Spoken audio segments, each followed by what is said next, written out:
kapan cuti? Awal Oktober Bu, insya Allah Bu. Awal Oktober, ya kan berarti sebentar lagi. Kalau ditunggu-tunggu malah jadi kesannya lama. Tapi kalau disibukkan dengan kegiatan aktivitas lain, tahu-tahu nggak terasa harus sudah pulang gitu ya. Harus sudah pulang. Oke, baik. Assalamualaikum warahmatullahi wabarakatuh. Selamat pagi, salam sejahtera buat kita.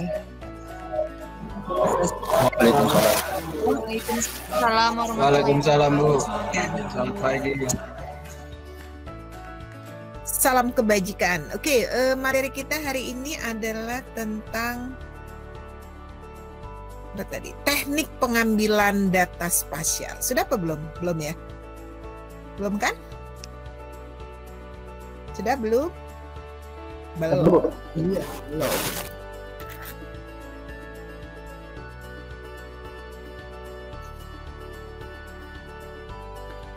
Ya, teknik pengambilan data spasial. Ini outline-nya, data spasial SIG, teknik memperoleh data spasial geografis, sumber data, jenis peta dalam SIG, dan pengumpulan data menggunakan satelit. Nah, sudah kita pahami bersama ya, karena ini kita ulang-ulang terus ya, kita refresh terus apa itu data spasial SIG ya. Jadi sistem informasi geografi itu membutuhkan data masukan ya, agar dapat memberikan informasi, hasil, dan analisis permukaan bumi. Nah, data masukan dalam sistem informasi geografis itu dapat diperoleh dari berbagai sumber. Jadi banyak sumbernya. Antara lain, nah nanti kan di pas menyusun proposal kan juga ada sumber data, itu kan ada sumber data primer, data sekunder misalnya ya. Kemudian teknik pengambilan datanya seperti apa gitu. Nah, ini antara lain data lapangan, GPS, peta analog, serta citra penginderaan jauh atau yang dikenal dengan inderaja atau remote sensing ya. Nah, data masukan yang digunakan itu berupa data spasial, yaitu data yang memiliki referensi ruang kebumian atau georeference, di mana data atribut, nah data atribut itu nanti yang kita peroleh dari berbagai sumber tadi ya, yang dia di antaranya gitu ya, karena bisa saja juga ada data spasial terletak di dalam berbagai unit spasial ketika kita integrasikan. Nah, teknik memperoleh data, teknik ya. Kalau teknik itu kan berarti cara ya. Pertama itu menggunakan tekniknya adalah survei data lapangan. Jadi pengukuran fisik itu berupa landmark, pengambilan sampel. Nah, pengambilan sampel ini dicontohkan misalnya polusi ya. Kalau kita mau mengukur polusi, nah itu kita tidak perlu seluruh bagian ya, seluruh bagian kita misalnya kita ukur, tapi kita bisa mengambil contoh-contoh, tapi contoh ini, sampel ini harus representatif lah ya. Jadi kita mengambil di bagian-bagian tertentu yang pasti mewakili ya. Kemudian pengumpulan data non-fisik. Data non-fisik ini terkait dengan data sosial, data politik. Data sosial itu apa aja misalnya? Halo? Ya Bu. Ya, data sosial apa misalnya? Yang terkait dengan data sosial. Misalnya pendidikan gitu ya. Kemudian ini kan ada yang terkait dengan ekonomi, pendapatan misalnya, dan budaya. Nah, teknik survei itu dilakukan dengan menggunakan alat GPS atau Global Positioning System. Jadi GPS ini sebenarnya awalnya adalah satu teknologi yang digunakan di Amerika ya. Dan di awal-awal itu banyak negara ikut menggunakan. Tapi sejalan dengan waktu gitu ya, masing-masing kemudian melaunching ya teknologinya sendiri. Bahkan mengklaim lebih baik dari GPS gitu ya. Jadi sistem navigasinya lebih baik dari GPS. Misalnya Galileo yang di launch oleh Uni Eropa gitu ya. Nah kemudian selain teknik survei juga dilakukan sensus. Sensus ini berarti pengukurannya dilakukan pada keseluruhan ya. Nah kelebihannya, nah tentu saja ini benar-benar wakili data yang sebenarnya ya. Tapi kelemahannya tentu sensus ini membutuhkan waktu yang cukup lama, biaya yang cukup besar gitu ya. Nah pendekatannya bisa dengan kuesioner atau, nah ini biasanya bisa juga menggunakan petugas-petugas ya atau enumerator. Kemudian wawancara dan pengamatan, pengumpulan data secara nasional dan periodik. Nah misalnya sensus penduduk. Sensus penduduk itu kalau di Indonesia dilakukan 10 tahun ya periodenya. Kemudian di sini ada sensus kepemilikan tanah. Tapi selain sensus misalnya juga dilakukan survei. Kalau misalnya survei ekonomi nasional atau Susenas gitu ya. Kemudian ada SUPAS, survei penduduk antar sensus. Nah jika diinginkan misalnya, tapi kan sebenarnya sekarang kita karena sudah punya data registrasi ya, data registrasi yang dilakukan oleh Disdukcapil sebenarnya itu adalah data yang ideal ya.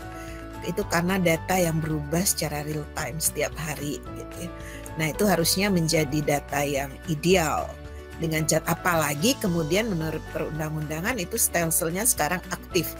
Jadi petugas yang harus aktif gitu ya mencari ini data lah ya, gimana caranya bahwa data-data apakah terkait dengan pendaftaran penduduk maupun catatan sipil, nah itu bisa update dan selalu dicatatkan ya, selalu dilaporkan semua peristiwa-peristiwa penting kependudukan mulai dari lahir sampai mati gitu ya.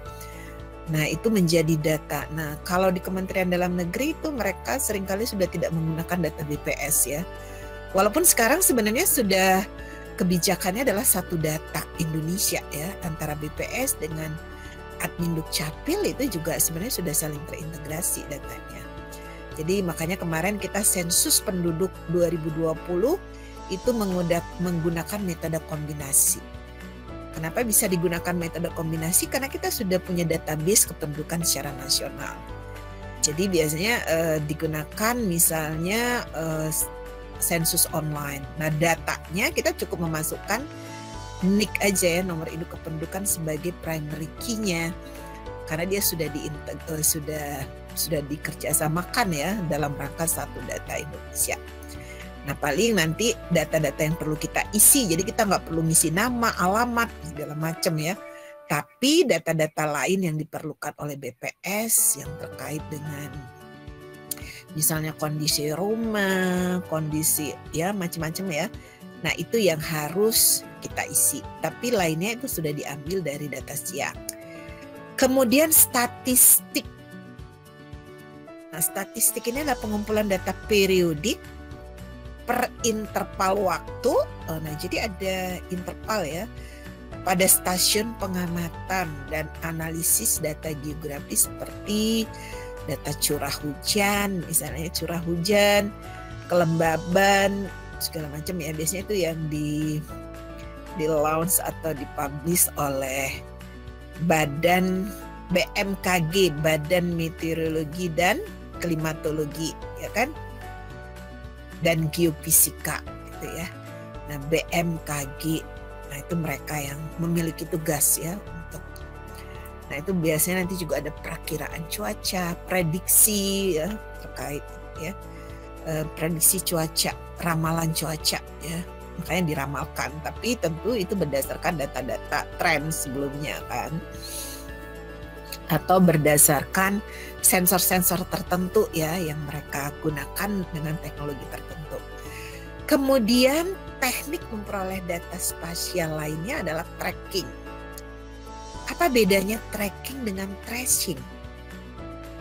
Kita juga sering mendengar istilah tracing ya, akhir-akhir ini terutama yang terkait dengan COVID-19.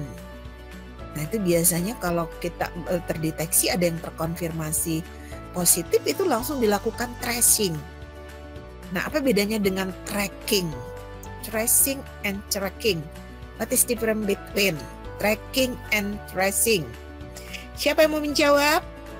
Silakan. Halo.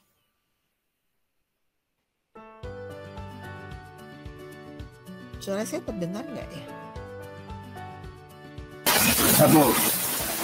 Oke, saya pikir saya ngomong sendiri. Terdengar? Apa?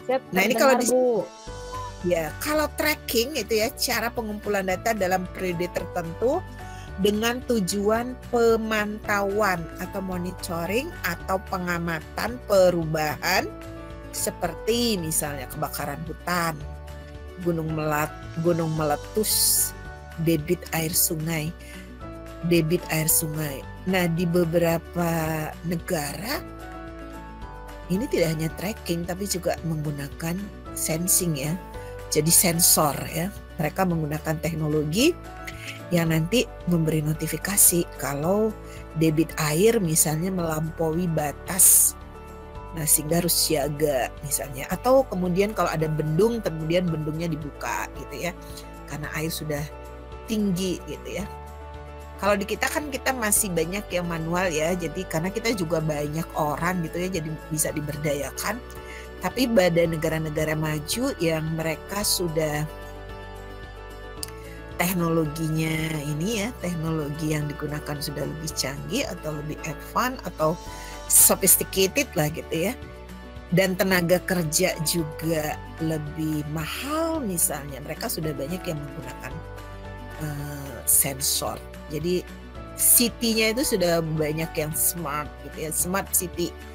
Ya karena tadi mungkin ya karena dari sisi tenaga kerja juga mahal gitu kan. Jadi kalau di Indonesia itu kita masih memberdayakan lah ya, memberdayakan orang, memberdayakan ini. Jadi kalau ada kota yang betul-betul smart itu belum ya kalau di Indonesia itu. Jadi baru tahap menginisiasi, baru mau akan gitu ya. Nah mungkin meskipun misalnya Kementerian Komunikasi misalnya sudah menetapkan sebagai langkah awal menetapkan 100 kota gitu ya untuk menerapkan smart city, tapi itu masih dalam batas yang masih awal banget, masih tahap inisiasi. Jadi belum bisa dikatakan sebagai smart city ya. Karena smart city itu komponen-komponennya banyak ya. Jadi government-nya juga harus smart, smart government, smart people gitu ya, smart mobility, smart environment gitu kan. Jadi semuanya harus smart. Sistem misalnya kelistrikan, sistem transportasinya, nah itu sudah menggunakan sistem informasi transformasi yang ini ya, menggunakan apakah itu LRT, MRT dan sebagainya. Nah, itu sudah benar-benar dan terintegrasi satu sama lain gitu ya. Kemudian lampu, nah itu juga sudah menggunakan sensor gitu ya. Jadi nggak pakai on off lagi, tapi dia sudah menggunakan sensor cahaya misalnya ya. Jadi nyala dan hidup itu menggunakan sensor. Sekali karena memang tenaga kerja juga cukup mahal di sana ya. Jadi kemudian penginderaan jauh, indraja atau remote sensing. Nah, cara untuk mendapatkan informasi suatu objek wilayah atau fenomena melalui analisis data yang diperoleh dari sensor pengamatan tanpa kontak langsung dengan objek wilayah atau fenomena yang diamati. Jadi bagaimana kita melakukan pengaturan remote gitu ya. Jadi kita melakukan pengaturan dari jarak jauh gitu ya. Ya kadang-kadang itu juga ada feedback berupa notifikasi ya. Jadi itu juga memberi warning kepada kita gitu ya. Nah jadi tidak melalui kontak langsung lah kalau penginderaan jauh ini ya. Jadi dia dengan remote sensing. Jadi kita cukup melakukan remote. Nah kalau sekarang juga kan banyak orang yang juga sudah melakukan remote terkait dengan apalagi di situasi COVID-19 ini ya. Jadi pekerjaan juga di remote gitu ya. Jadi di remote dari jauh gitu ya. Apakah menggunakan ini atau juga mungkin menggunakan kamera CCTV dan lain-lain gitu ya sebagai dasar untuk melakukan pengamatan dan monitoring. Nah, ini salah satu lembaga yang menyediakan data citra satelit ya melalui penginderaan jauh atau Indraja.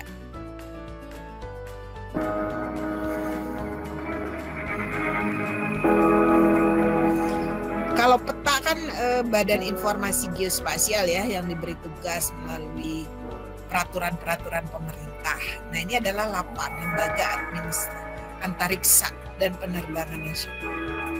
Lembaga Penerbangan dan Antariksa Nasional atau LAPAN merupakan lembaga pemerintah yang diberikan mandat untuk menyediakan data satelit penginderaan jauh secara nasional.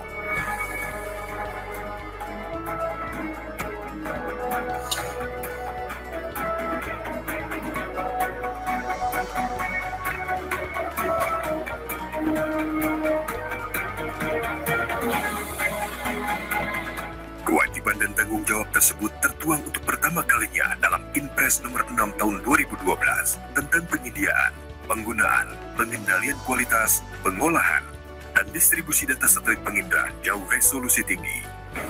Selanjutnya diperkuat dalam Undang-Undang nomor 21 tahun 2013 tentang keantariksaan yang mengamanatkan LAPAN untuk membangun dan mengoperasikan stasiun bumi, melaksanakan pengadaan data penginderaan jauh, menetapkan metode dan kualitas pengolahan data, menyelenggarakan penyimpanan dan pendistribusian data, serta menetapkan pedoman pemanfaatan data dan diseminasi informasi.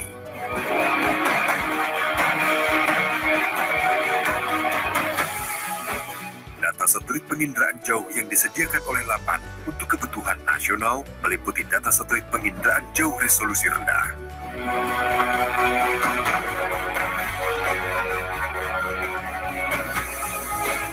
resolusi menengah,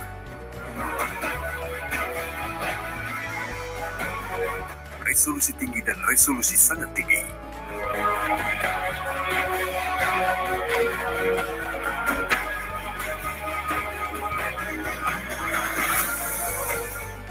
Data-data tersebut digunakan untuk pemetaan dan pemantauan di bidang kehutanan, pertanian, pertambangan, kemaritiman, penataan ruang, mitigasi bencana, dan lain-lain.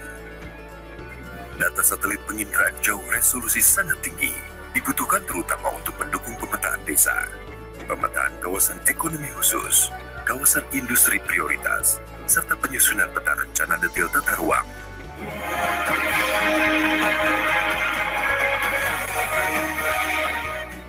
Untuk lebih mengoptimalkan pemanfaatan data satelit penginderaan jauh, LAPAN telah bekerja sama dengan berbagai kementerian, lembaga, TNI, Polri, dan pemerintah daerah.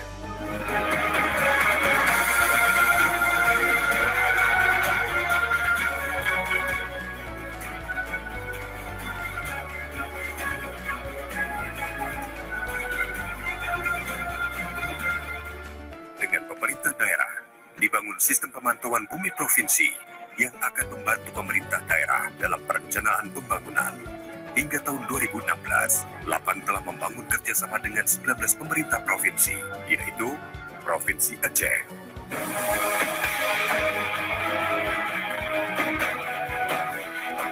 Provinsi Sumatera Barat,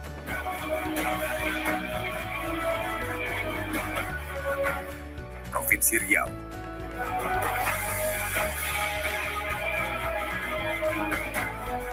Provinsi Bengkulu,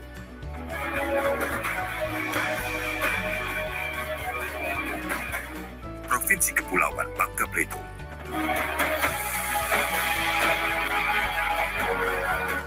Provinsi Sumatera Selatan,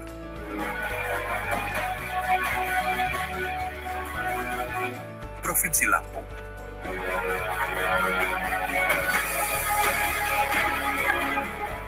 Provinsi Jawa Barat,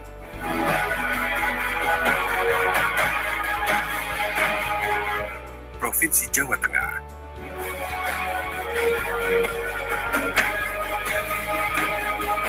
Provinsi Daerah Istimewa Yogyakarta, Provinsi Kalimantan Utara,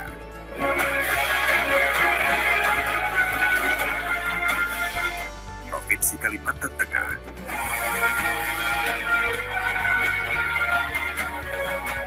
Provinsi Kalimantan Barat. Ya, jadi ini adalah pemerintah daerah yang sudah, tapi ini data 2016, tapi sekarang mungkin hampir semua provinsi sudah bekerja sama ya.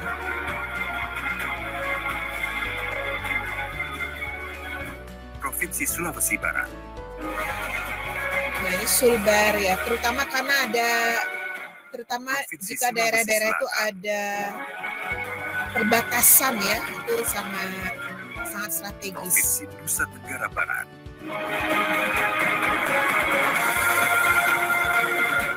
Dan Provinsi Nusa Tenggara Timur.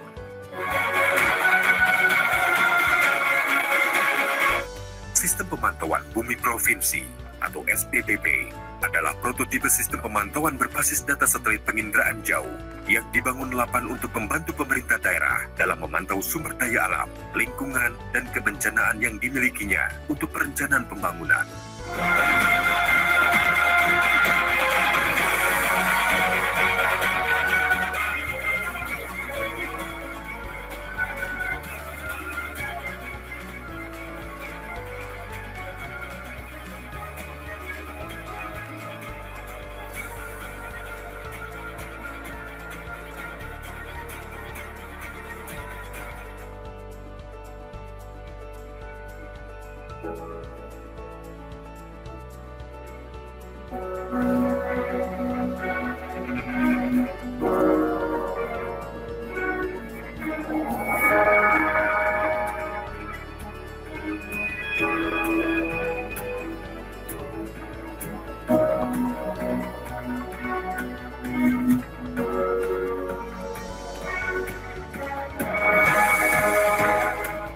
SPBP dibangun menggunakan data satelit penginderaan jauh yang diterima LAPAN, serta pemantauan informasi yang dihasilkannya, antara lain mosaik data Landsat 8, SPDD ya, mosaik data Spot 6 dan 7, kawasan ekonomi khusus, kawasan perkotaan,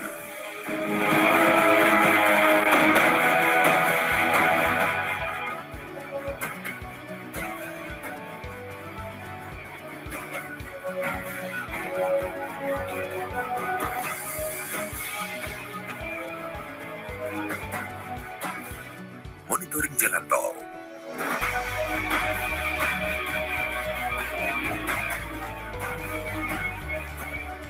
pemetaan perkebunan sawit,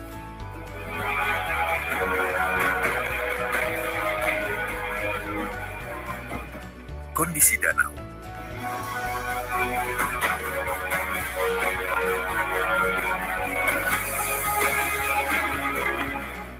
terumbu karang,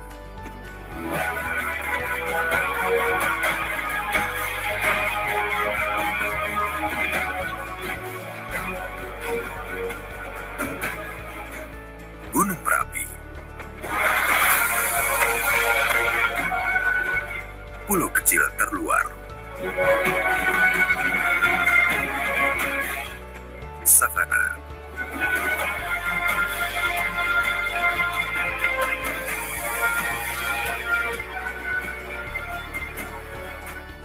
mangrove,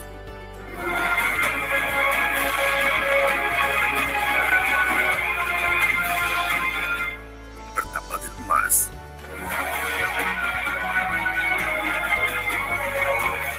informasi fase pertumbuhan padi,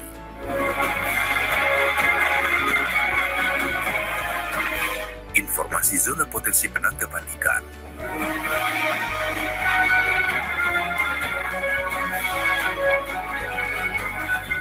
informasi deforestasi. Nah, ini misalnya kalau kita lihat ya terkait deforestasi, pertama nih di Kalimantan, ini salah satunya di Kalimantan Barat ya. Nah, kita lihat yang hijau-hijau tuh udah semakin berkurang ya dari tahun ke tahun. Nah, ini berubah menjadi coklat merah gitu ya. Nah, itu berarti sudah alih fungsi di situ ya, atau sudah gundul bisa jadi ya, sudah. Jadi artinya terjadi penebangan hutan. Apakah penebangan hutan ini karena misalnya pemberian HPH gitu ya? HPH ini juga sebenarnya kan ada fungsi rehabilitasi dan konservasi ya. Setelah mereka melakukan penebangan, mereka harus menanam kembali misalnya.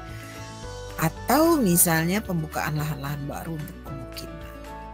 Jadi kalau dilihat misalnya perkembangannya dari tahun ke tahun itu akan terlihat ya secara signifikan perubahan dari tutupan lahan hutan ya, tutupan lahan hutan yang semakin menurun gitu karena tadi terjadi deforestasi ya, penebangan hutan.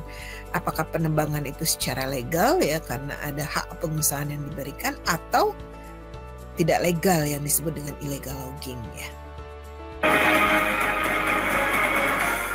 Dan informasi titik api.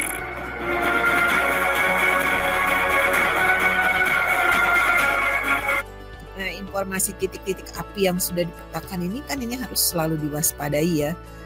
Apalagi kemudian kalau terjadi kebakaran hutan itu dampaknya tidak hanya pada area di sekitar hutan, ya, tapi dia bisa menyeberang wilayah administrasi bahkan wilayah negara. Misalnya kalau kebakaran terjadi di Riau misalnya. Nah itu Malaysia dan Singapura terutama ya, yang lebih dekat itu juga ikut merasakan dampak. Tiba-tiba penerbangan menjadi di cancel atau apa ya, jadi akan mempengaruhi aspek-aspek lainnya. Bahkan pada negara-negara yang bertetangga dengan kita.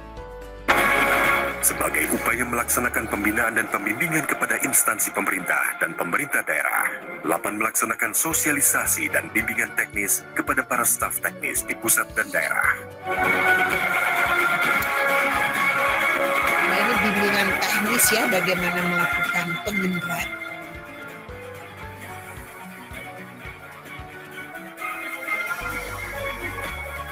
Atau memanfaatkan data-data Indraja. LAPAN senantiasa bekerja untuk kemajuan pembangunan nasional.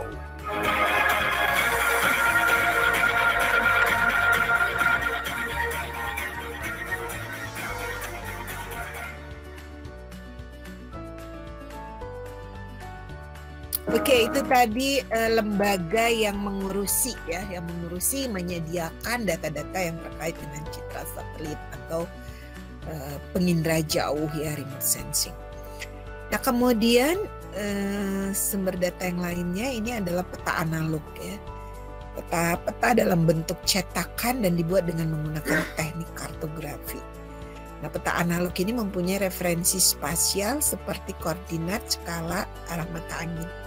Jadi kalau menyediakan peta apakah itu untuk pelaporan dan lain-lain, nah ini perhatikan bahwa peta yang kita cantumkan itu harus memiliki koordinat, memiliki skala, arah mata angin, dan satu lagi adalah legenda ya. Nah referensi spasial dalam peta analog itu menampilkan koordinat sebenarnya di permukaan bumi pada peta digital yang dihasilkan. Jadi kalau peta digital ini, kalau peta analog itu kan masih peta dalam bentuk kertas ya, hard copy. Nah kalau dia sudah digital dalam format save file gitu ya atau SHP. Nah kemudian peta analog itu direpresentasikan dalam format vektor ya. Format vektor itu apa aja? Jadi ada dot, ada polyline ya, garis, dan ada polygon, area ya. Jadi ada 3 ya. Dot itu yang menyatakan tempat gitu ya, lokasi atau tempat-tempat penting gitu ya. Nah itu dinyatakan apakah ibu kota atau stasiun atau apa ya, dinyatakan dengan titik-titik. Nah kemudian tadi ada polyline. Polyline itu biasanya yang terkait dengan jaringan, jalan, kereta api, sungai gitu ya. Nah kalau batas administrasi satu wilayah itu menggunakan poligon. Bisa dipahami ya? No? Bisa. Oke, sampai di sini. Ada pertanyaan atau ada komen atau apa?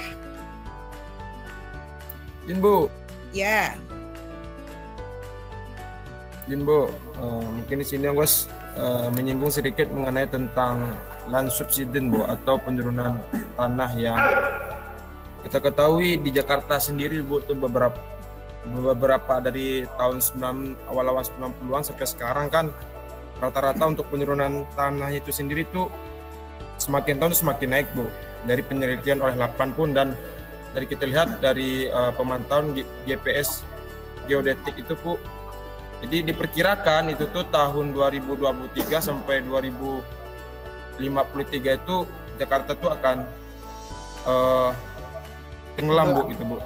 Nah, siap, Bu. Jika Jadi tidak dilihat diperkirakan kalau terus-menerus ya dibiarkan tidak ada intervensi kebijakan. Tapi kan salah satu kebijakan yang sudah ini kan memindahkan ibu kota, karena Jakarta sudah terlalu ini kan untuk aktivitas ya. Dan juga memindahkan penduduk tentunya mau tidak mau. Oke, lanjut, silakan. Siap. Mungkin di sini nih pertanyaan yang pertama tuh tentang dari sisi berbicara tentang upaya pemerintah gitu kan Bu. Dengan berbagai upaya pemerintah sudah melakukan kebijakan-kebijakan, salah satunya adalah dengan memberikan semacam air Bu, aja semacam bukan subsidi tapi air tambahan kepada di beberapa tanah-tanah yang ada di masyarakat Jakarta sendiri. Nah, yang menjadi pertanyaan di sini, pemerintah seharusnya melakukan hal yang mereka itu seperti apa Bu? Karena di beberapa daerah Jawa pun itu tuh sudah dilakukan seperti penambahan yang namanya pembatasan dari area laut itu, cuman tapi masih tetap saja itu semakin reklamasi tahun ke tahun semakin reklamasi. Siap, Bu. Nah, terus dari sistemnya sendiri itu apakah dari sistem itu bisa mendeteksi lebih konkret lagi agar bisa melihat itu tuh dari tahun ke tahun itu akan memang berpotensi akan lebih berbahaya atau gimana Bu? Maksudnya akan berpotensi lebih terhadap yang namanya keadaan di masyarakat gitu Bu. Jadi dalam hal ini ada dua konteks yang menjadi pertanyaan karena ini sangat menyangkut sekali Bu. Karena ada banyak sekali ahli geologi maupun panologi itu meneliti tentang land subsidi ini Bu.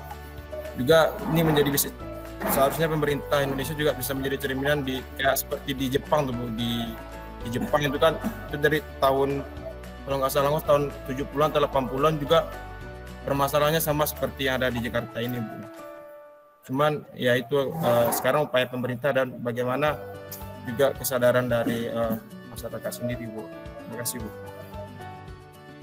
Iya, itu kan termasuk bagian juga dari degradasi lingkungan ya. Dan itu salah satu sumber utamanya adalah pertumbuhan penduduk yang semakin cepat ya. Kalaupun ya kalau kita lihat sensus penduduk kemarin sebenarnya pertumbuhan penduduk itu ada penurunan ya. Ada penurunan yang awalnya di 2010 itu 1,49 ya rata-rata laju pertumbuhan penduduk.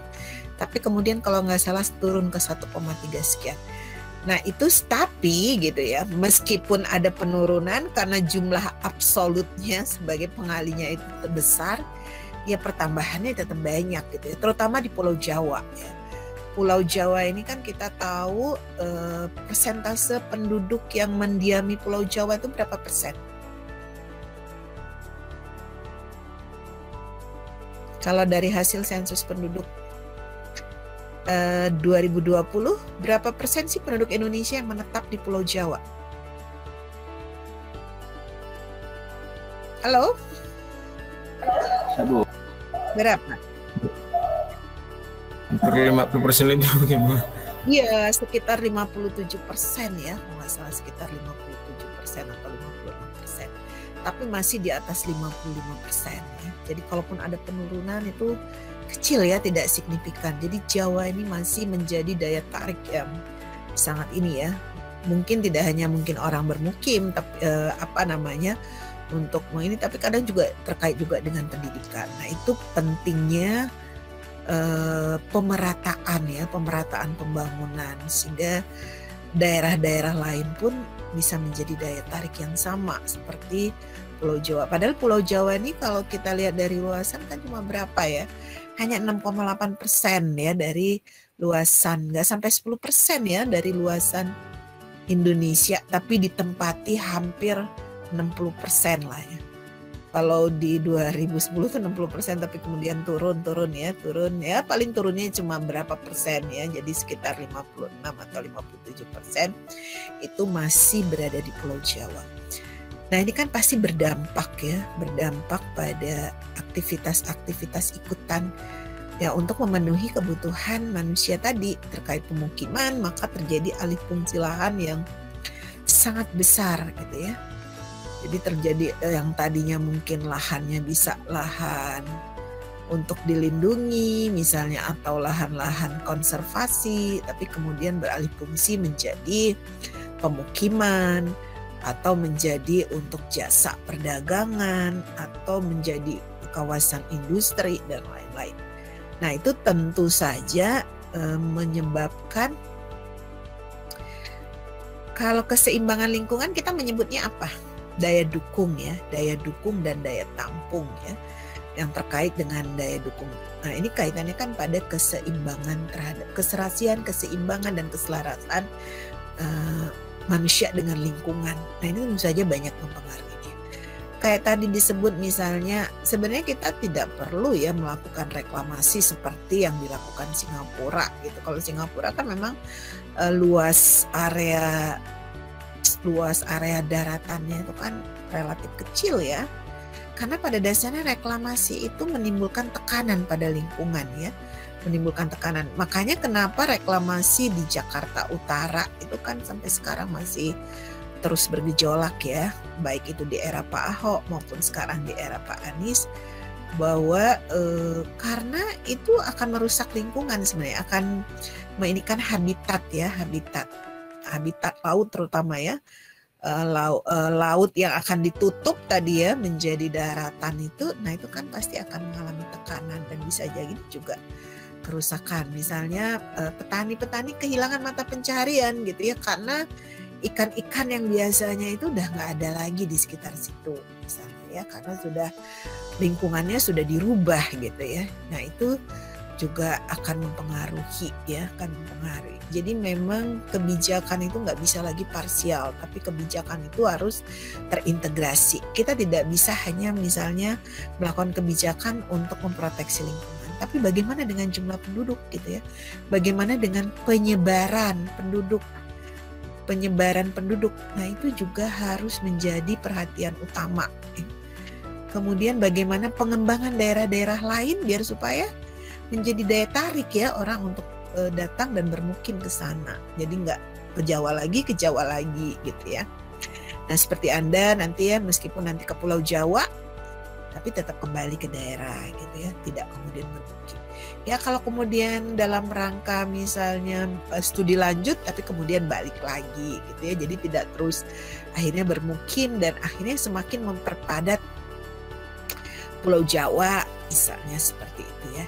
Jadi kebijakan itu nggak bisa parsial ya, tapi harus terintegrasi dan itu harus meliputi semua aspek. Jadi bagaimana kita meningkatkan kesadaran bahwa tidak harus di Jawa gitu, kita juga boleh di luar bermukim di tempat-tempat lain yang mencari pengembangan karir misalnya ya, di tempat lain. Kemudian juga kesadaran untuk mengendalikan laju kelahiran ya. Jadi program KB itu harus kembali digalakkan gitu ya. Meskipun itu kadang-kadang sekarang belum tentu menjadi prioritas untuk pemerintah daerah ya. Apalagi sekarang KB itu kan sudah menjadi kewenangan ya, kewenangan daerah. Jadi sudah terdesentralisasi gitu. Jadi bukan lagi seperti dulu itu kewenangan pusat gitu ya. Jadi bisa dikomando dari pusat, tapi kalau sekarang kan ya sangat tergantung political will kepala daerah. Jadi kebijakan-kebijakan lingkungan itu tetap ya. Jadi selain kebijakan untuk mengendalikan gitu ya, termasuk juga pada pembangunan ya, pembangunan terutama pembangunan yang bisa menimbulkan potensi dampak. Nah itu AMDAL-nya juga harus diperketat gitu ya. Perizinan itu juga harus dikendalikan dan diperketat ya sesuai dengan RT RW misalnya. Jadi harus benar-benar law enforcement-nya itu betul-betul ditegakkan ya. Termasuk juga mendirikan bangunan. Kalau tidak ada IMB atau apa ya sudah dibongkar saja misalnya ya.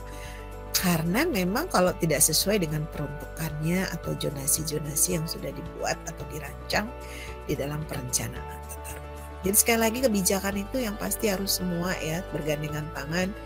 Termasuk sekarang misalnya salah satu kebijakan juga untuk mengurangi ya tekanan di Pulau Jawa terutama di Jakarta ya. Jakarta itu sangat menarik karena peredaran uang itu paling banyak itu ada di Jakarta dan industri apa segala macam. Nah sementara ini sekarang pusat pemerintahan akan dipindahkan misalnya ya, walaupun itu tidak bisa berlangsung cepat ya, pasti membutuhkan waktu yang lama dan itu juga membutuhkan ya nggak serta merta gitu ya. Kita bisa lihat pemindahan pusat pemerintahan di berbagai negara. Nah itu juga memiliki tantangan. Seperti kalau di Malaysia itu kan ada Putrajaya. Itu kan sepi ya, kita lihat Putrajaya tetap aja misalnya PNS-nya itu bermukim di Kuala Lumpur gitu ya. Jadi Putrajaya itu seperti ini ya, jadi kayak seperti komuter gitu ya. Kalau pagi misalnya pegawainya ada di Putrajaya, tapi kemudian sore sudah kembali lagi ke Kuala Lumpur misalnya ya. Jadi tidak mudah gitu ya ternyata memindahkan orang sekalipun tempat kerjanya dipindahkan gitu ya. Jadi kalau Malaysia di Putrajaya itu kan jadi sudah seperti pariwisata ya. Jadi orang berwisata gitu ya, melihat pusat-pusat pemerintahan gitu ya. Nah biasanya pusat pemerintahan itu kan memang sepi ya, tidak seperti ramai seperti Jakarta. Kalau kita lihat misalnya di Amerika itu Washington, nah itu kan tidak di pusat keramaian seperti New York atau yang lainnya. Kemudian di misalnya di Australia, nah itu kan Canberra itu sepi pusat pemerintahan itu. Nah pusat-pusat ininya misalnya ada di Melbourne atau Sydney gitu ya. Nah itu yang pusat-pusat bisnis, pusat-pusat pengembangan lainnya. Nah itu jadi memang harus kebijakan tata ruangnya juga diatur sedemikian rupa. Kemudian orang-orangnya juga gitu ya. Jadi tapi itu pasti amat besar tantangannya. Apalagi seperti di Indonesia yang sudah terlanjur penduduknya juga banyak gitu ya. Kemudian melakukan pengaturan pemanfaatan lahan juga nggak mudah karena juga terkait dengan misalnya pembebasan lahan yang sangat mahal gitu ya. Sama ketika Jakarta sudah carut marut seperti itu, ketika mau dilakukan pembenahan kan juga tidak mudah. Untuk membebaskan lahannya aja mungkin sangat butuh ya, sangat butuh ini yang sangat besar ketika mau membangun MRT misalnya, MRT agar mengurangi kemacetan gitu ya, tekanan-tekanan terhadap lingkungan lainnya, dan itu juga tidak mudah karena sudah lahan-lahan tertentu itu sudah dikuasai oleh mafia-mafia yang sebenarnya kalau misalnya ini pemerintah tidak punya anggaran yang cukup gitu ya untuk melakukan pembebasan lahan. Nah, jadi apalagi penduduknya juga sudah terlanjur numplek banyak gitu ya, ketika mau misalnya dimigrasikan ke tempat lain gitu itu juga nggak mudah gitu ya. Sangat inilah ya, sangat banyak dan sangat besar tantangannya. Makanya kadang-kadang kita seperti kok ini ya, apalagi kalau kita kemudian membandingkan dengan negara-negara lain yang sudah tertata lebih baik, kok rasanya walaupun tetap aja ya ketika kita misalnya melihat negara lain lebih bagus, lebih ini, tapi tetap aja merasa lebih enak di Indonesia gitu ya. Kita nggak perlu antri, ternyata antri itu belum tentu budaya yang juga menginikan gitu ya. Kalau di tempat lain nggak bisa sembarangan nyetop angkutan umum gitu ya, harus di halte, harus di ini, yang kadang harus jalan jauh gitu kan misalnya. Tapi kalau di tempat lain kan itu sudah menjadi budaya ya, sudah menjadi budaya. Dan itu memang dengan tingkat kesadaran yang penuh. Nah berbeda dengan di kita mungkin ya. karena masih banyak hal yang memang harus menjadi PR. Jadi nggak bisa serta-merta juga gitu ya, untuk kita tahu bahwa harusnya bisa diatasi dengan begini-begini, tapi pada kenyataannya kan tidak mudah mewujudkan itu. Karena tadi ya sudah terlanjur jadi benang kusut, dan mengurainya itu sama seperti kayak misalnya ini, kayak tol Cicundau aja nih ya. Lama sekali ya sampai Bandara Kertajati itu kan akhirnya sekarang ditutup. Karena memang orang nggak mau ke sana karena jauh gitu ya, karena tol yang di ini nggak ini. Nah ternyata masalahnya kan di pembebasan lahan gitu ya, di pembebasan lahan. Jadi banyak hal yang sebenarnya membutuhkan integrasi lah ya, integrasi keterpaduan banyak sektor ya untuk mengatasi itu. Tapi apakah mungkin? Ya mungkin saja ya. Tapi mungkin membutuhkan kesabaran ya, kesabaran dan juga edukasi kepada masyarakat. Dan itu butuh waktu ya. Jadi dan itu ada kaitannya juga dengan human investment ya. Bagaimana kita meningkatkan pendidikan masyarakat, dan itu biasanya long term ya, jangka panjang. Jadi enggak seperti kita membangun gedung langsung jadi. Meningkatkan kesadaran masyarakat itu butuh pendidikan, butuh masyarakatnya sehat gitu ya, sejahtera gitu ya. Nah seperti itu. Tapi tetap harus optimis ya, dan semangat ya, satu persatu gitu ya, beberapa permasalahan mungkin dari hal-hal yang kecil gitu ya, tapi kemudian ketika itu dikerjakan bersama-sama gitu secara bergotong royong, kemudian kesadarannya juga semakin meningkat gitu ya, pendidikannya semakin baik. Nah insya Allah apa yang kita cita-citakan menjadi visi besar bangsa Indonesia itu bisa terwujud. Oke. Kadang-kadang menginikan itu tidak semudah yang diomongkan gitu ya. Halo, siapa tadi? Ya Bu. Anggos. Iya. Bisa dibayangkan? Bisa Bu. Ya, jadi mudah-mudahan sih kita ya ini aja ya, tetap taat asas gitu ya, apa yang sudah diinikan on the track, sesuai dengan koridornya gitu ya, sehingga tidak menambah gitu ya, tidak menambah permasalahan yang ada gitu. Mungkin tidak bisa memecahkan dalam waktu dekat, minimal tidak menambah permasalahan yang ada gitu kan. Jadi ketika misalnya ada pemindahan, ya sudah ikut pindah gitu ya, jangan kemudian membangkang tidak mau pindah, itu kan akan menambah permasalahan baru ya. Oke, ini contoh peta analog.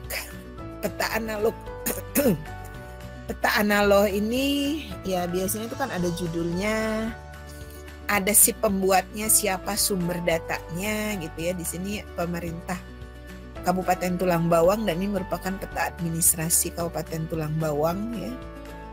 Mungkin peta administrasi ini, tapi ini kalau di sini rencana tata ruang wilayah ya 2012, tapi ini sebenarnya kalau dilihat legendanya belum mencerminkan peta tematik ya, baru peta administrasi, karena di dalam legendanya kita lihat lebih ke data vektor ya, data yang terkait dengan point, polyline ataupun polygon. Nah kalau tematik itu kan biasanya apakah itu terkait peta sumber daya alam atau zonasi, apakah wilayah, apa peta untuk kawasan budidaya, kawasan lindung gitu ya, atau kawasan industri dan lain-lain. Nah itu biasanya kalau sudah ada zonasi-zonasinya seperti itu sudah menjadi peta tematik. Ini lebih ke peta administrasi ya. Dan di sini juga ada skala, ada arah mata angin. Ada arah mata anginnya, kemudian ada skalanya, dan ini ada legenda ya. Nah itu biasanya ada di sebelah kanan ya, di sebelah kanan. Ini adalah teknik kartografi ya. Jadi kalau ini, tapi kita lewat aja. Ini membuat peta, kalau teknik kartografi ya, terutama peta-peta analog. Nah ini data sistem penginderaan jauh. jadi sumber data spasial geografis. Jadi sumber data paling penting dalam SIG karena ketersediaannya secara berkala. Nah, data penginderaan jauh itu dapat direpresentasikan dalam format raster seperti citra satelit, foto udara digital ataupun radar. Nah, data foto udara ini diinterpretasi dahulu sebelum dikonversi ke dalam bentuk digital. Nah, data citra satelit dapat langsung digunakan karena sudah dalam bentuk digital. Nah, data yang belum berbentuk digital itu dapat diubah manual menjadi bentuk digital, diubah ya dari manual menjadi bentuk digital dengan mengubah informasi geografis menjadi data digital dalam sistem kisi-kisi atau grid ya, atau raster system. Nah, biasanya dia bisa 2D atau 3D ya. Kemudian data hasil pengukuran lapang. Nah, data yang diperoleh langsung dari pengukuran lapang seperti pH tanah. pH tanah itu apa? Tingkat keasaman ya. Salinitas air, curah hujan, serta jenis tanah. Nah, data lapangan itu diperoleh dengan melalui cara sensus ataupun survei. Survei ini terkait dengan sampel ya.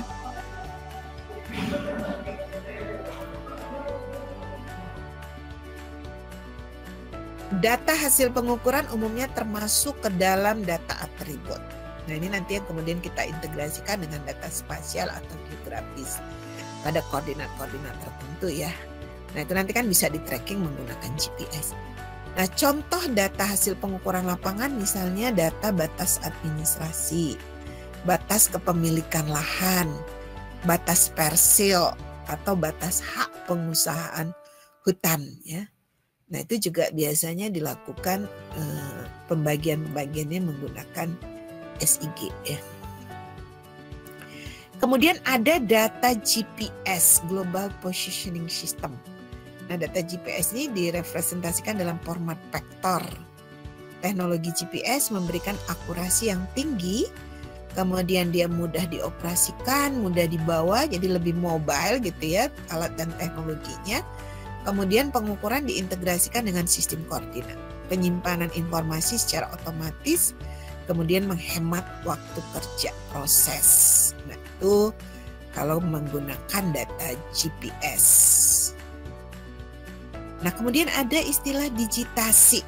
Digitasi ini kemarin ketika kita mendiskusikan tentang komponen sistem informasi geografis, ini adalah salah satu komponen dari input device ya. Nah, proses memperoleh data spasial dengan mengubah objek titik, garis, poligon pada sebuah hard copy menjadi bentuk data vektor. Ya. Nah, itu biasanya ada meja digitasi juga. Tapi juga kita bisa digitasi ini juga menggunakan aplikasi ya. Nah, proses digitasi digunakan dengan memanfaatkan perangkat lunak sistem informasi geografis seperti ArcView, AutoCAD, Map, ArcInfo. Nah, data sumber yang didigitasi tidak ada dalam bentuk peta nol atau hard copy, tetapi harus disimpan dahulu dengan menggunakan scanner. Jadi di scan, nah kemudian itu nanti yang dirubah menjadi didigitasi ya. Nah, latar belakang dalam proses digitasi adalah data raster atau layer raster. Nah, ini misalnya gambaran sedikit ya mengenai contoh tutorial bagaimana itu menggunakan ArcGIS. ArcGIS ini kan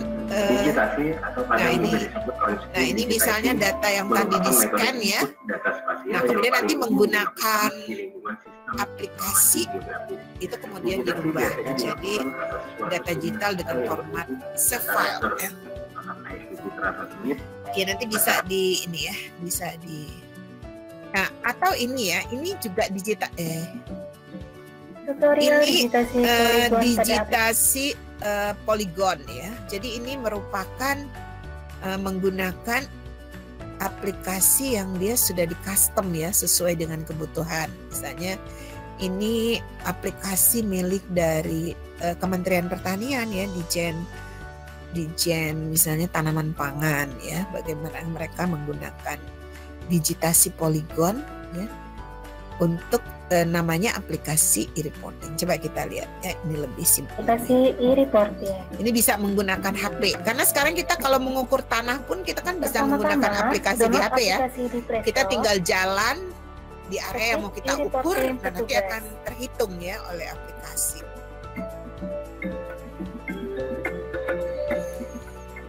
Setelah terdownload, Nah buka ini aplikasi misalnya Digitasi yang dia mobile Lalu application pilih ya, mobile P3B. application. masukkan provinsi, kabupaten, kecamatan yang akan dituju dengan password 1, 2, 3, 4, 5, 6. Nah, ini misalnya Aceh misalnya ya, provinsi Aceh mau digunakan Di halaman awal terdapat melakukan 3 pengukuran pilihan. lahan Pilih misalnya. jenis kegiatan, kemudian pilih jenis pelaporan, terdapat nama-nama poktan. Oh iya, ini Digitasi, berdasarkan klik tombol kelompok-kelompok pensil sebelah tadi kiri. ya, atau poktan. Upload foto dari aplikasi Open Camera agar terdeteksi titik koordinat. Perlu diperhatikan, upload foto bukan kiriman dari WhatsApp. Scroll ke bawah.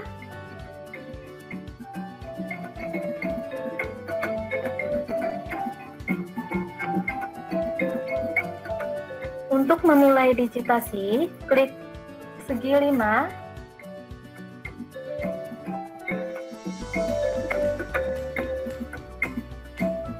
Pilih hamparan yang akan didigitasi. Untuk digitasi, klik segi 5.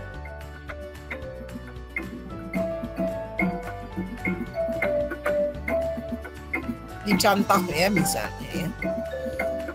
Mau melakukan digitasi untuk sejumlah area tertentu misalnya ya. Jadi kita hanya mengambil area itu aja. Untuk mengedit luasan hamparan, pilih gambar pensil, lalu edit sesuai keinginan.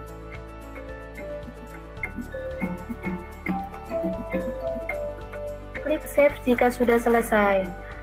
Untuk penyimpanan, klik tombol simpan yang berwarna hijau. Muncul tampilan seperti ini jika sudah berhasil.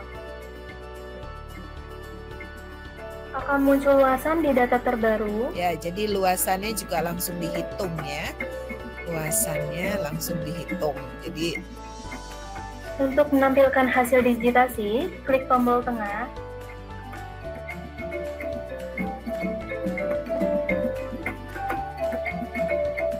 Untuk melihat peta sebaran digitasi poligon, klik pilihan sebaran.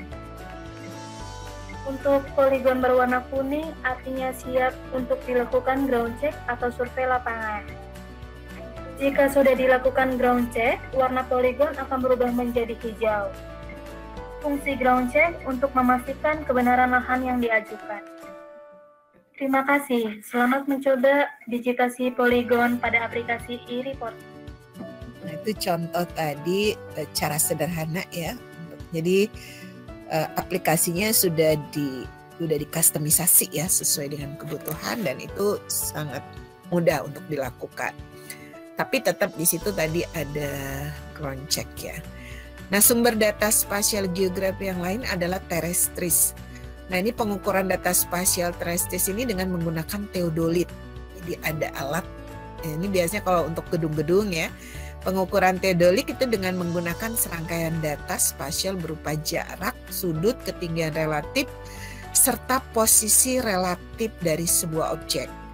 Nah, contoh pengukuran data spasial menggunakan teodolit ya bukan teodolot. Teodolit adalah perencanaan pembangunan dan juga gedung gitu ya. Di gedung juga banyak digunakan. Nah, ini misalnya contoh teodolit ya, pengenalan alat pemetaan teodolit.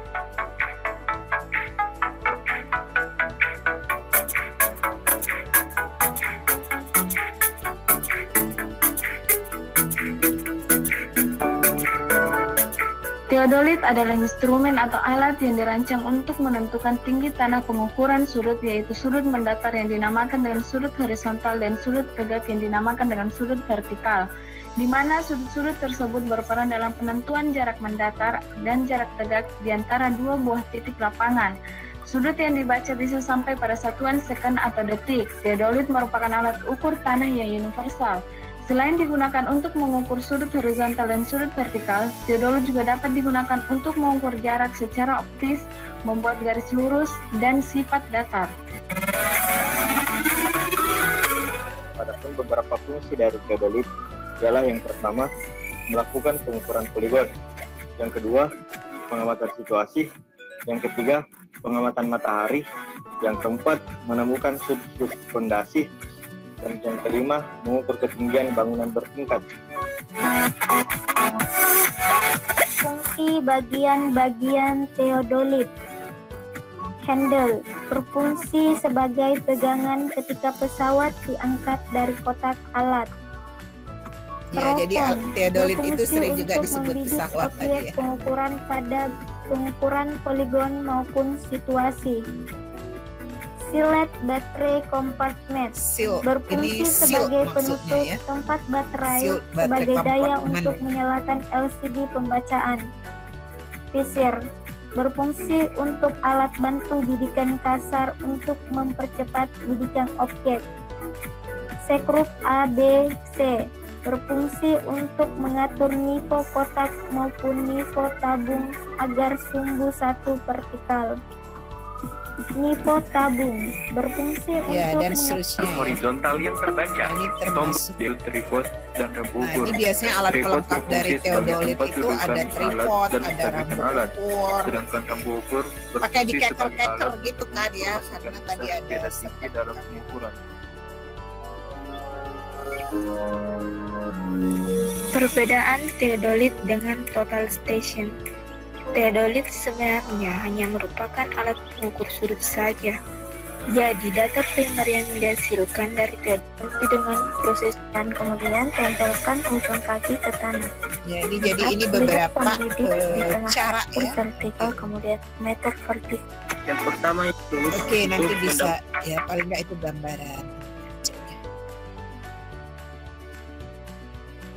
Nah, ini cara, itu tadi pengenalan alatnya. Pada video kali ini kita akan membahas bagaimana cara penggunaan elektronik teodolit untuk pengukuran verticality tinggi gedung ataupun tower BTS.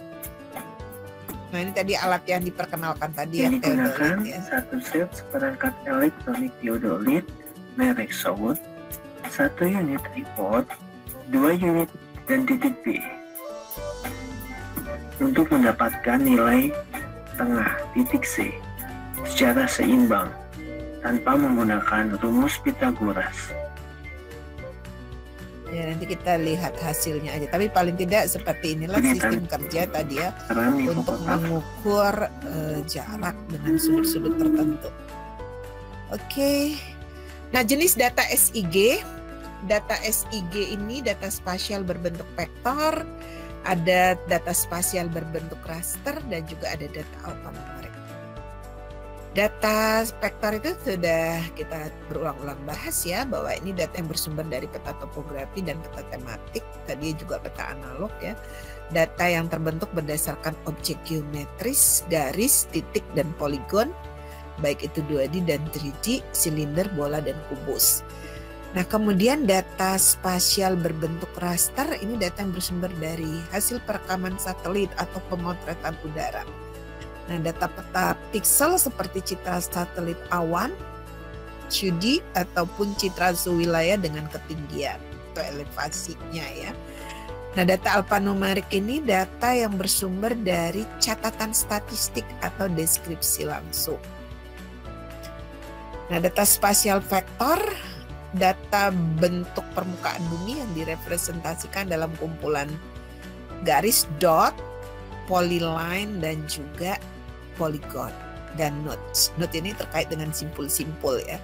Nah, keuntungan data spasial vektor adalah ketepatan dalam merepresentasikan fitur titik, batasan, dan garis lurus. Kelemahan data spasial vektor adalah ketidakmampuan dan mengakomodasi perubahan gradual secara graduali, perlahan ya. Perubahan yang lebih, bukan yang kalau yang cepat itu kan apa istilah kalau perubahan yang cepat? Kalau dia perubahannya bertahap, ya kita bilang gradually gitu ya. Tapi kalau yang cepat, disebutnya apa? Revolusi lah ya, cepat gitu ya. Nah, data cell grid yang dihasilkan dari sistem penginderaan jauh, ini data spatial raster ya. Ini sebenarnya sudah kita bahas ya, lebih ke refresh aja. Kemudian peta multiguna. Nah, topografi suatu daerah, apakah itu gunung, danau, kota. Ini biasanya kalau topografi ini datanya data dia citra satelit dan batas administrasi suatu wilayah itu terkait dengan kelurahan, kecamatan, provinsi, dan juga negara. Peta tematik itu distribusi keuangan dari kenampakan, baik itu terkait dengan vegetasi itu tumbuhan ya, tanah, geomorfologi, geologi, dan sumber daya alam. Kemudian ada peta sosial ekonomi, peta kependudukan, desa tertinggal, dan peninggalan sejarah. Nah, ini terutama nih nanti kalau kayak peninggalan-peninggalan sejarah ini kadang-kadang kan sengaja dipetakan ya, karena dia tidak boleh dirubah biasanya ya. Termasuk gedung-gedung gitu ya, gedung-gedung bersejarah itu biasanya nggak boleh ya, nggak boleh dirubah. Jadi kalau ada penambahan terhadap bangunan itu tidak boleh diberikan izin untuk mendirikan bangunannya, perluasan gitu ya.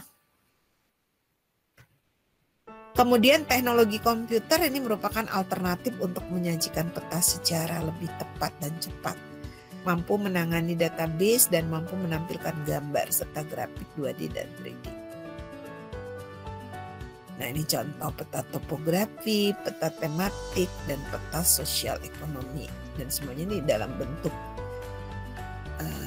peta analog. Kemudian ini pengumpulan data menggunakan satelit. Ya, seiring dengan kemajuan teknologi, pengumpulan data untuk pemetaan tidaklah serumit dan semahal dulu gitu ya. Jadi sistem GPS. Oke. Halo, masih berada di posisi masing-masing? Siap masih Bu. Siap masih Bu. Siap masih Bu. Bentar ya. Siap Bu.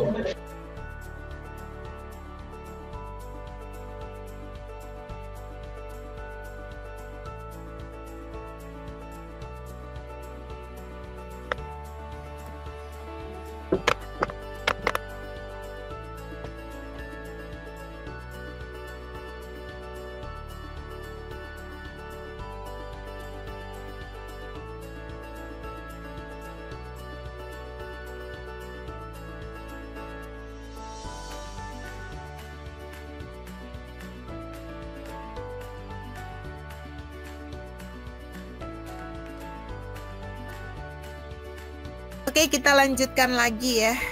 Kita lanjutkan lagi. Nah, ini terkait dengan pengumpulan data menggunakan satelit ya. Jadi seiring dengan kemajuan teknologi, pengumpulan data untuk pemetaan itu tidaklah serumit dan semahal dulu. Dulu kan apalagi kalau dengan sistem manual ya, survei berhari-hari gitu kan.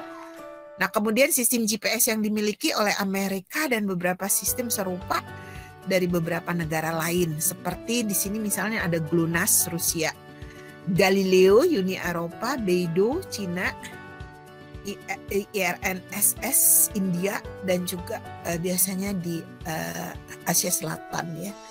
Kemudian Indonesia, Palapa.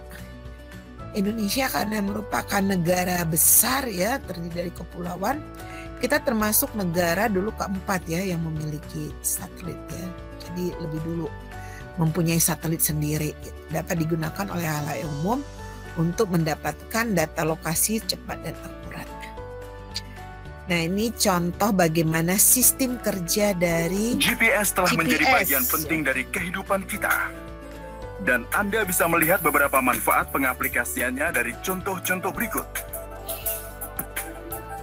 GPS adalah teknologi yang sangat menarik. Ia menggunakan sistem 24 satelit yang terus-menerus mengorbit bumi dan membutuhkan setidaknya 4 Jadi satelit untuk satelitnya melacak itu nggak lokasi. satu ya, banyak Menggunakan jam atom dan Untuk kesalahan waktu di mendeteksi ponsel juga posisi merupakan dan masalah lokasi. besar. Selain itu, teori relativitas Albert Einstein memainkan peran penting dalam teknologi GPS. Akhirnya pengaplikasian teori relativitas di kehidupan nyata. Mari kita kesampingkan semua hal rumit ini dan mari pahami teknologi GPS secara bertahap dan logis. Mari bayangkan teman Anda ingin mengetahui lokasi Anda dan Anda mempunyai ponsel yang memiliki receiver GPS terintegrasi. Dalam GPS, terdapat teknik matematika yang disebut trilaterasi yang digunakan untuk mencari posisi seseorang. Pertama-tama, mari kita pahami trilaterasi dalam cara 2 dimensi. Setidaknya dibutuhkan 2 satelit untuk mengetahui posisi Anda dalam trilateras 2 dimensi. Jarak antara satelit dan receiver GPS diukur menggunakan beberapa teknik. Nanti kita akan mempelajari teknik untuk melakukannya. Sekarang lihat cara mudahnya. Satelit pertama tahu Anda berada pada jarak R1. Jadi, Anda harus berada di suatu tempat di lingkaran ini. Satelit kedua tahu Anda berada pada jarak R2. Jadi, Anda harus berada di lingkaran ini juga. Ini berarti lokasi Anda sebenarnya harus ada di kedua lingkaran ini. Singkatnya, Anda harus berada di titik persimpangan. Sekarang muncul masalah kecil. Ada 2 titik persimpangan. Jadi, di mana posisi akhir Anda? Untuk permasalahan ini, ambil saja permukaan bumi sebagai lingkaran ketiga dan hilangkan titik yang mustahil. Di dunia 3 dimensi, Anda juga bisa menggunakan pendekatan yang sama. Di sini, alih-alih 2 satelit, kita membutuhkan 3 satelit. Di dunia 3 dimensi, satelit tahu Anda berada di suatu tempat pada suatu lingkup bola. Dengan menggunakan satelit kedua, posisi Anda menyempit menjadi satu lingkaran. Perhatikan bahwa persimpangan 2 bola menghasilkan lingkaran. Sekarang, dengan bantuan satelit ketiga, Anda akan dapat mempersempit lokasi Anda menjadi hanya 2 titik. Di sini, persimpangan lingkaran dan bola memberikan 2 titik. Sama seperti pada kasus sebelumnya, gunakan bumi sebagai permukaan keempat, maka kita akan menemukan titik yang benar, 3 koordinat spasial. Sekarang, mari kita lihat bagaimana cara mengukur jarak antara Anda dan satelit. Semua satelit dilengkapi dengan jam atom yang sangat akurat. Satelit mengirimkan sinyal radio intermiten ke bumi. Sinyal radio ini akan berisi waktu yang tepat ketika sinyal dikirim dan posisi satelit. Anggap receiver juga memiliki jam yang sangat akurat. Receiver di bumi menerima sinyal ini. Receiver GPS smartphone yang khas ditampilkan di sini. Karena gelombang radio bergerak dengan kecepatan cahaya, receiver Anda menerima sinyal setelah durasi waktu tertentu. Dengan mengetahui perbedaan antara waktu dikirim dan diterima dan mengalihkannya dengan kecepatan cahaya, Anda akan dapat mengetahui jarak antara Anda dan satelit. Karena satelit telah mengirimkan koordinatnya kepada Anda, maka Anda bisa dengan mudah membuat lingkup bola di sekitar titik pusat satelit dan mengetahui posisi Anda seperti yang dijelaskan sebelumnya. Satu hal yang perlu diperhatikan di sini adalah bahwa pengukuran waktu harus sangat akurat. Bahkan kesalahan mikrodetik akan memberikan kesalahan dalam rentang kilometer, karena kecepatan cahaya sangat besar. Disinilah masalah utamanya. Receiver Anda tidak memiliki jam yang sangat akurat. Ponsel atau laptop Anda memakai jam kristal, dan jam ini tidak akurat bila dibandingkan dengan jam atom. Memiliki jam atom di smartphone sama sekali tidak praktis. Anda dapat dengan mudah melihat beberapa tidak akuratnya jam smartphone Anda jika dibandingkan dengan jam atom hanya dengan memeriksa pengaturan waktu. Kami menyebut perbedaan antara waktu aktual dan waktu yang diukur oleh ponsel Anda sebagai waktu offset. Waktu offset ini akan menyebabkan kesalahan besar dalam perhitungan GPS. Bagaimana cara kita mengatasi masalah ini? Kabar baiknya adalah bahwa waktu offset smartphone Anda dengan ketiga satelitnya sama, karena semua satelit memiliki waktu yang sama. Nilai waktu offset perangkat Anda menjadi tidak diketahui. Ini berarti terlepas dari 3 koordinat spasial, kita juga harus memecahkan nilai waktu offset dari receiver Anda. Kita membutuhkan pengukuran satelit tambahan untuk memecahkan titik keempat yang tidak diketahui ini. Dan itulah sebabnya kita membutuhkan 4 satelit untuk mengukur lokasi Anda.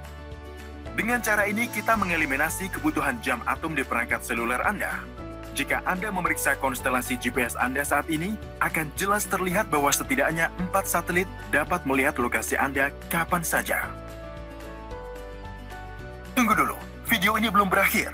Kita memiliki satu masalah lagi untuk dipecahkan. Bahkan dengan semua teknologi canggih ini, sistem GPS tidak akan memberi Anda lokasi yang tepat. Disinilah pentingnya teori relativitas Einstein. Waktu tidak mutlak, tergantung pada banyak faktor lain juga. Menurut teori relativitas khusus, jam yang bergerak cepat akan melambat. Jam atom yang bergerak dengan kecepatan 14.000 km per jam akan melambat 7 mikrodetik setiap hari karena hal ini. Pada ketinggian 20.000 km di atas bumi, satelit mengalami seperempat gravitasi bumi. Jadi, menurut teori relativitas umum Einstein, jam akan berdetak sedikit lebih cepat, sekitar 45 mikrodetik setiap hari. Ini berarti 38 mikrodetik offset bersih terjadi setiap hari dalam jam atom. Untuk mengimbangi ini, persamaan teori relativitas diintegrasikan ke dalam chip komputer dan menyesuaikan laju jam atom. Tanpa aplikasi teori relativitas ini, GPS akan menghasilkan kesalahan 10 km setiap hari. GPS adalah sistem navigasi yang dikembangkan oleh Departemen Pertahanan AS dan sepenuhnya gratis untuk umum. Namun, ada alternatif akurat yang tersedia di banyak negara saat ini. Penerima modern secara simultan menggunakan GPS dan sistem navigasi lainnya untuk mendapatkan posisi paling akurat. Sekarang, pertanyaan singkatnya, apakah GPS memerlukan koneksi internet? GPS tidak memerlukan sinyal internet atau sinyal ponsel. Namun, dengan bantuan dua hal tersebut, waktu mulai GPS dapat dipercepat. Informasi lokasi satelit dapat diunduh melalui internet dibandingkan dengan unduhan satelit langsung, yang sangat lambat. Sistem GPS semacam itu dikenal sebagai Assisted GPS. Jadi lain kali jika Anda ingin melacak pengiriman makanan atau menavigasi mobil, harap diingat betapa pentingnya teori relativitas yang dikembangkan oleh Einstein dan gagasan matematika lain yang ada di balik GPS. Terima kasih sudah menonton video ini, dan jangan lupa untuk menekan tombol dukungan. GPS telah menjadi bagian. Nah, kalau ini adalah sistem navigasi baru Galileo ya, yang diklaim lebih canggih daripada GPS. Ini miliknya navigasi yang aman di lautan lepas Eropa. Dan pada lalu lintas yang makin padat di udara dan di darat. Koordinatnya berasal dari satelit GPS milik Amerika Serikat. Eropa ingin punya sistem navigasi sipil sendiri. Lahirlah Galileo. Satelitnya menggunakan sinyal yang lebih kuat dan punya frekuensi lebih banyak dibanding GPS. Jadi penentuan lokasi bisa lebih akurat lagi.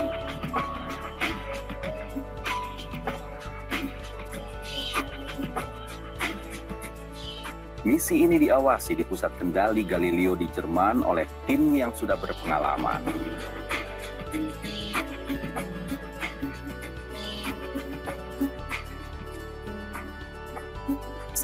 Sejak Oktober 2011, dua satelit pertama Galileo sudah diluncurkan dan dikendalikan dengan sukses. Mula-mula, Galileo akan ditunjang 18 satelit. Ini adalah proyek raksasa. Persiapannya membutuhkan sampai 100 insinyur dan ilmuwan dari berbagai penjuru dunia.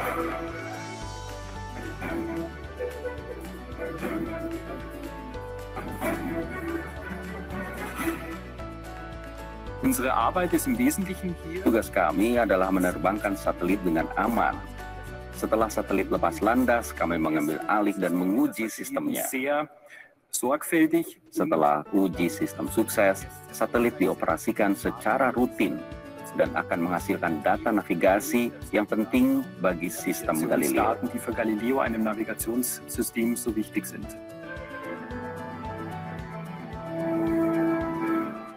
Setelah melewati beberapa masalah teknis, satelit Galileo pertama bisa diterbangkan keluar angkasa dengan roket pengangkut Rusia.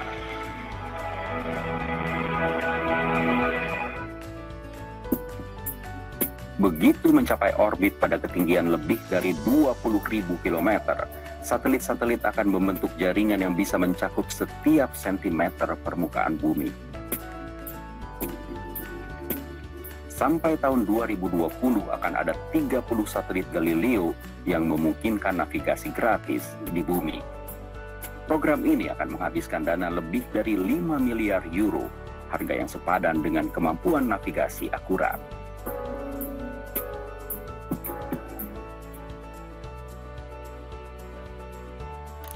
Itu tadi Galileo. Kemudian ini ada juga sistem navigasi Beidou. Beidou, nah ini punyanya Amerika, China ya, China.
India juga punya ISS. Dan yang terakhir, sejarah baru di bidang luar angkasa yang ditorehkan India terjadi pada Jumat waktu setempat. Roket pengangkut satelit komunikasi diluncurkan dari Sriharikota, negara bagian Andhra Pradesh. Peluncuran yang mulus disambut gembira kru yang berada di ruang kendali. Perdana Menteri India bersama dengan 3 kepala negara dan kepala pemerintahan negeri tetangga ikut menyaksikan peluncuran lewat fasilitas telekonferensi. Oleh Modi, peluncuran ini disebutnya sebagai hadiah untuk Asia Selatan. Today is a historic day for South Asia. A day without precedence. 2 years ago, India made a promise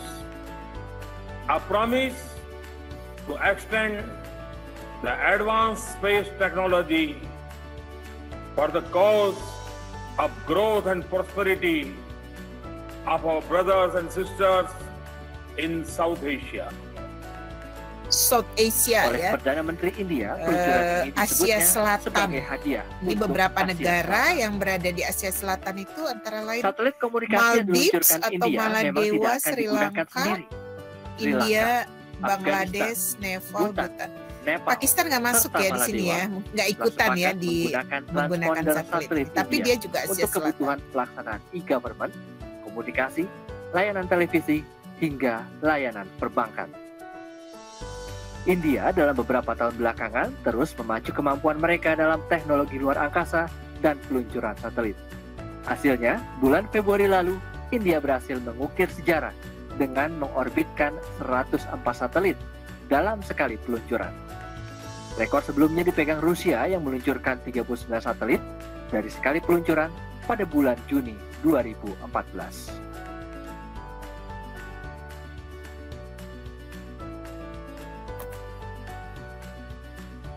Nah, ini sebagai pamungkas adalah satelit milik Indonesia. Diluncurkan pada 9 Juli 1976. Jadi udah Sejak itu, cukup lama ya dibuatlah kita Hari memiliki Satelit satelit ya. Dari Tanpa tahun satelit 76. Palapa, siaran TV nggak akan gampang akses kayak sekarang ini. Nama satelit Palapa diambil dari Sumpah Palapa yang diucapkan Mahapati Gajah Mada. Gajah Mada janji untuk menyatukan Nusantara. Paham dong kenapa kemudian satelit dinamai Palapa? Jelas tujuannya untuk menyatukan seluruh masyarakat Indonesia. Tahu nggak, di tahun 1976 lalu, sistem komunikasi Indonesia masih buruk. Padahal kan, Indonesia punya banyak pulau dan lautan. Jadi, satelit Palapa ini diharapkan mampu meningkatkan komunikasi telepon, TV, dan telegram. Satelit Palapa diluncurkan di Amerika Serikat. Meluncur kencang dan gagah, satelit Palapa bergandengan dengan roket Delta 2941. Peluncuran satelit ini disiarkan di stasiun TV Republik Indonesia, TVRI. Gak langsung bisa, butuh waktu 10 hari bagi satelit Palapa untuk bisa dirasakan manfaatnya. Satelit Palapa membuat Indonesia sebagai negara keempat yang memiliki satelit sendiri setelah Amerika Serikat, Rusia, dan Kanada.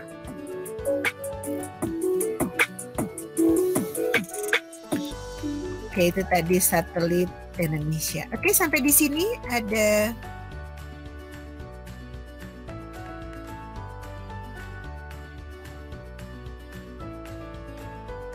ini tadi ini ya. Ini tadi share screen yang tadi. Share screen. Apa namanya? Bukan share screen. Screenshot.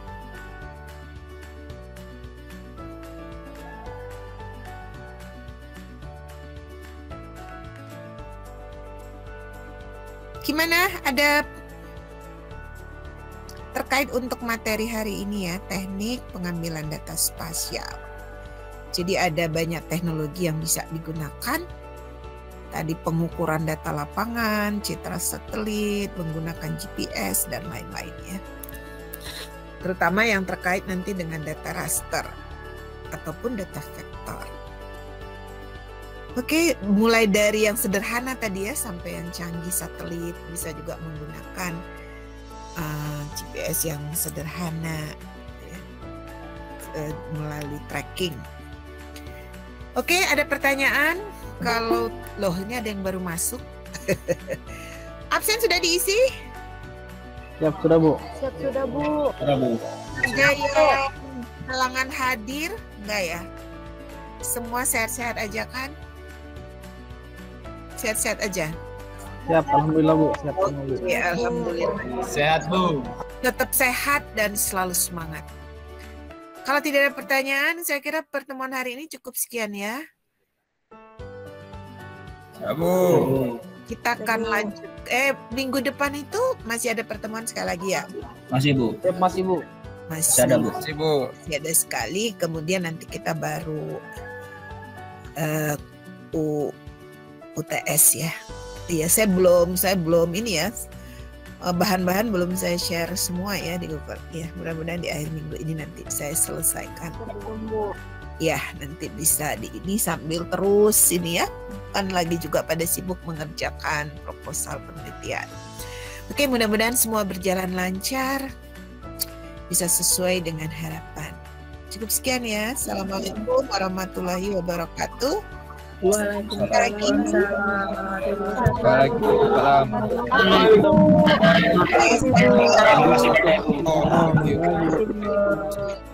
Iya, saya mau ada